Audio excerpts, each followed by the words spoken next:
और फिर जब मैंने रिजल्ट देखा तो शुरू में तो थोड़ा समय लगा उसको सिंक इन करने में, और उसके बाद मैं काफ़ी खुश था। हार्ड वर्क के साथ साथ स्मार्ट वर्क पे ही फोकस करें।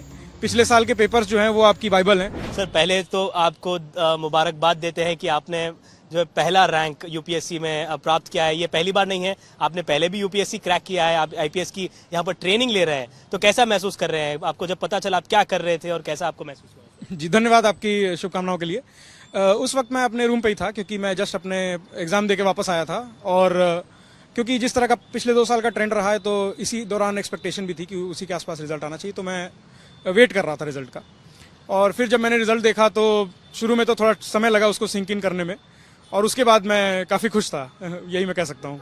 तो आपकी खुशी तो हमने देखा है, आपके जो सेलिब्रेशंस हुआ है अंदर नेशनल पुलिस एकेडमी में, तो आपका क्या आगे का क्या कार्यकाल होगा? घर जाएंगे वापस, क्या सेलिब्रेशन होगा, क्या आपका आगे का प्लान है अभी?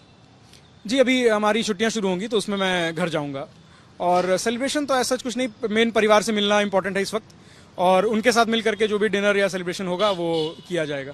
तो इस सफर में आप किस किस को अपना क्रेडिट देना चाहते हैं, और इस सफर में आपने किस तरीके का हार्ड वर्क किया, क्या क्या किया जिसकी वजह से आपको ये मुकाम प्राप्त हुआ? आप इस बारे में बताइए। जी, सबसे बड़ा श्रेय तो मेरे पेरेंट्स को जाता है, और उसके बाद फिर मेरे जितने मेंटर्स रहे हैं, टीचर्स, सीनियर्स और इवन जो रिलेटिव्स ने मेरे को खासा मदद की, मेन क्रेडिट उनको जाता है। और उसके अलावा जो मेरा जो पर्सनल था वो तो यही था कि अपनी तरफ से कंसिस्टेंसी, हार्डवर्क, ये सारी चीज़ें मेंटेन रखें, तो यही मैं कहना चाहूँगा इस विषय में। समाज सेवा आप करने के इस मोड पर आप पहुंचे हैं, और सबसे उत्तम जो है पहली पोजीशन पर आप हैं, तो क्या कहेंगे यहाँ से आपका गोल क्या होगा? किस तरीके से आप समाज सेवा करेंगे?